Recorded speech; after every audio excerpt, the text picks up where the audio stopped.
ओम नमः शिवाय, हर हर महादेव। जैसा कि हम सब जानते हैं कि 2023 में शरद पूर्णिमा जो कि अक्टूबर महीने में आने वाली है और यहाँ 28 तारीख के दिन है। और इस शरद पूर्णिमा पर योग बन रहा है कि शरद पूर्णिमा के दिन ही चंद्र ग्रहण भी है, जो कि पंडित प्रदीप जी मिश्रा ने एक बहुत ही अचूक और बहुत ही सरल उपाय बताया है। अगर आप यह उपाय करते हैं तो जिन राशियों पर चंद्र ग्रहण भारी है या जिन राशियों के ऊपर चंद्र ग्रहण मध्यम है या गर्भवती महिलाएं हैं, उनके ऊपर चंद्र ग्रहण का कोई भी दुष्प्रभाव नहीं पड़ेगा। तो आप यह उपाय एक बार जरूर करें। और यह उपाय आपको चंद्र ग्रहण लगने से पहले सुबह के टाइम पे कर लेना है। पंडित प्रदीप जी मिश्रा ने बहुत ही सरल उपाय बताया है। उन्होंने कहा है कि अगर आपके गर्भ में शिशु पल रहा है और आपको दिक्कत आ रही है और आप चंद्र ग्रहण से डर रहे हैं, तो आपको डरने की कोई भी आवश्यकता नहीं है, आपको यह उपाय कर लेना है। इस उपाय को करने मात्र से आपके ऊपर चंद्र ग्रहण का दुष्प्रभाव खत्म हो जाएगा। और आप शरद पूर्णिमा के दिन यह उपाय जरूर करें। और यह उपाय बहुत ही सरल और बहुत ही लाभकारी व चमत्कारी उपाय है, जो कि पंडित प्रदीप जी मिश्रा ने कथा में बताया है। तो अब हम जान लेते हैं कि यह उपाय आपको कब करना है, कैसे करना है और कितनी बजे करना है, और यह उपाय किस किस को करना है।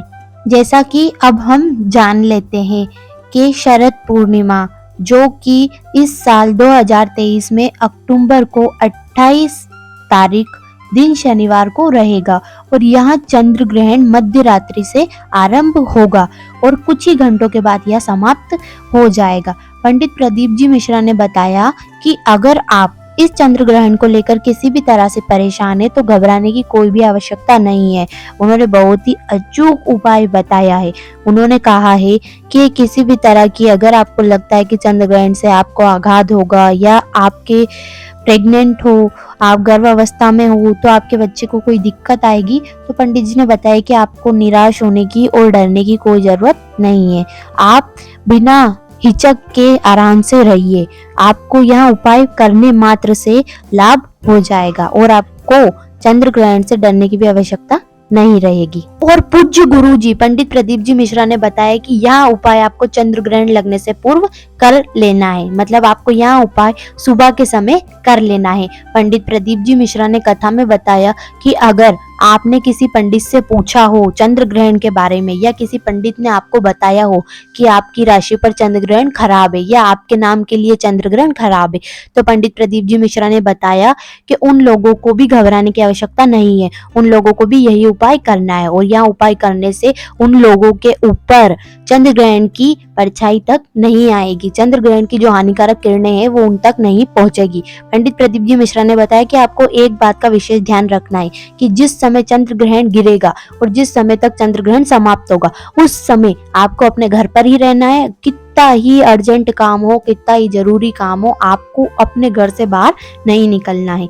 क्योंकि अगर आपने किसी पंडित से पूछा है, किसी ज्योतिषी से पूछा है, किसी आचार्य जी से पूछा है, तो उन्होंने आपको संकेत दिया हो कि आपकी राशि के लिए यह चंद्र ग्रहण बहुत ही दुष्प्रभाव है, बहुत ही विनाशकारी है, तो आपको उन बातों का ध्यान रखना है और अपने घर से बाहर नहीं निकलना है। और एक बार यह उपाय आपको जरूर कर लेना है, क्योंकि यह चंद्र ग्रहण बहुत ही हानिकारक बताया जा रहा है, इसीलिए आपको विशेष रूप से ध्यान रखना है, अपना भी और अपने घर वालों का भी। तो आप यह उपाय, सरल सा उपाय अपने घर पर भी कर सकते हैं और अगर आप चाहें तो किसी भी अपने नजदीकी शिवालय जाकर भी यह उपाय कर सकते हैं।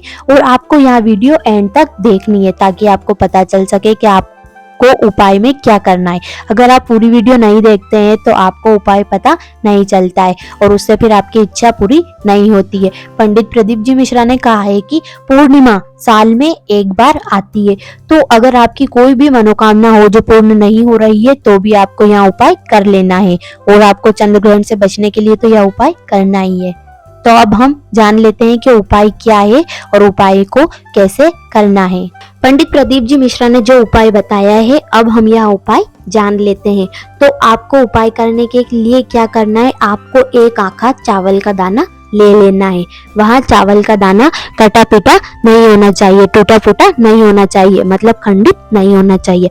आपको अच्छा साबुत बड़ा चावल का एक दाना ले लेना है और आपको इसी के साथ 2 बेलपत्र भी ले लेना है। 2 बेलपत्र भी सही होनी चाहिए, कहीं से कटी पिटी नहीं होनी चाहिए। और आपको 1 लोटा जल ले लेना और आपको उस तांबे के पात्र के जल में थोड़ा सा लाल चंदन भी मिला लेना है। और उसी के साथ आपको एक कमलगट्टा भी ले लेना है, जो कि आपको बाजार में मिल जाएगा आसानी से। आप कमलगट्टे के नाम से उसे लेके आ सकते हैं बाजार में। वो आसानी से किराने स्टोर पर या जनरल स्टोर पर आपको उपलब्ध हो जाएगा। तो अब आपको यह उपाय कैसे करना है हम जान लेते हैं। तो अगर आप यह उपाय घर पर करते हैं तो आपको घर पर उपाय करने के लिए आपके घर में शिवलिंग का होना बहुत आवश्यक है, जब भी आप यह उपाय घर पर कर सकते हैं। तो अगर आप यह उपाय घर पर करते हैं तो आपको क्या करना है कि आपने जिस लोटे में लाल चंदन मिलाया है उसी में आपको कमलगट्टा भी डाल लेना है। सबसे पहले आपको थोड़ा सा जल शिवलिंग के ऊपर चढ़ा देना है, श्री चंद्रेश्वर महादेव का नाम लेकर। चंद्रेश्वर महादेव का नाम लेकर जल चढ़ाने के बाद आपको 1 आखा चावल का दाना उस शिवलिंग के ऊपर रख देना है। और चावल के दाने को रखने के बाद आपको 2 बेलपत्री जो आपने लिए वो चढ़ा देनी है। और जो बाकी का जल है वो चढ़ाने के बाद आपको अशोक सुंदरी का जो स्थान है उस स्थान पर थोड़ा सा जल चढ़ा के और जो कमलगट्टे का वो आपने कमलगट्टा लिया है उस कमलगट्टे को रख देना है। और चंद्रेश्वर महादेव का नाम लेकर आपकी मनोकामना बोल देनी है। और आपको ये भी बोलना है कि अगर महादेव हमारी राशि पर चंद्र ग्रहण का दुष्प्रभाव है तो उसे समाप्त कर दीजिए और हमारी जिंदगी में सुख शांति बनाए रखे। और आपको ऐसा करने मात्र से आपकी सभी मनोकामनाएं पूर्ण हो जाएगी और जो आपके ऊपर दुष्प्रभाव पड़ने वाला है चंद्र ग्रहण का वह भी समाप्त हो जाएगा।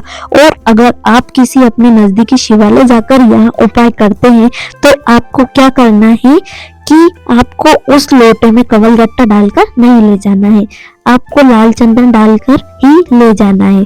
और आपको शिवालय जाने के बाद सबसे पहले शिवलिंग पर चावल का आखा दाना चढ़ा देना है। उसके बाद आपको 2 बेलपत्री चढ़ा देना है और जो वो लाल चंदन का पानी है उससे शिवलिंग को स्नान करा देना है। और स्नान कराने के बाद उस कमलगट्टे को अशोक सुंदरी के स्थान पर चढ़ाने के बाद श्री चंद्रेश्वर महादेव का नाम लेकर अपनी मनोकामना बोल देनी है। और अगर आप गर्भावस्था में है तो आपको बोलना है कि हे महादेव, जैसे मैंने आपको इस जल से स्नान कराया है ऐसे ही आप मेरी रक्षा करना और चंद्र ग्रहण का दुष्प्रभाव मेरे ऊपर या मेरे शिशु के ऊपर नहीं पड़ने देना, ऐसा आपको बोल देना है। और जो कमलगट्टा है वो अशोक सुंदरी के स्थान पर चढ़ाने के बाद आपको अपने साथ अपने घर ले आना है।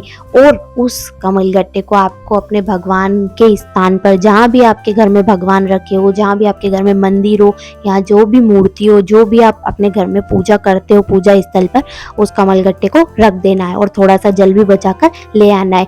जो आप सभी लोगों को आपके घर में जितने भी परिवार वाले हैं, जिन जिन राशियों को आपके ज्योतिषी आचार्य जी ने बताया है, उन लोगों को, वो जो गर्भ अवस्था में है आपके घर, आपकी बहन, आपकी बेटी, आपकी माँ, जो भी हो, आपको उसको थोड़ा सा जल पिला देना है और उस कमलगट्टे को आपको अपने भगवान के पूजा स्थल पर रख देना है। ऐसा करने मात्र से आपके सब तरह के दुख पीड़ा सब दूर हो जाएंगे और जो चंद्र ग्रहण की हानिकारक किरणें आपके ऊपर आने वाली है उससे भी आप बच जाएंगे। और एक बात का विशेष ध्यान रखिए, पंडित प्रदीप जी मिश्रा ने कहा है कि आपको रात्रि के समय जब चंद्र ग्रहण पड़ना स्टार्ट होगा और जब खत्म होगा उस समय आपको घर से बाहर नहीं निकलना है। तो पंडित प्रदीप जी मिश्रा का यह उपाय अगर आपको अच्छा लगा हो तो आप वीडियो को लाइक कर दीजिए।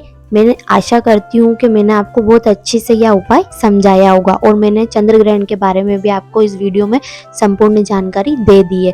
तो अगर आपको वीडियो अच्छा लगे तो वीडियो को लाइक कर दीजिए और चैनल पे नए हो तो चैनल को सब्सक्राइब कर दीजिए और कमेंट में हर हर महादेव जरूर लिखे। श्री शिवाय नमस्तुभ्यम, हर हर महादेव।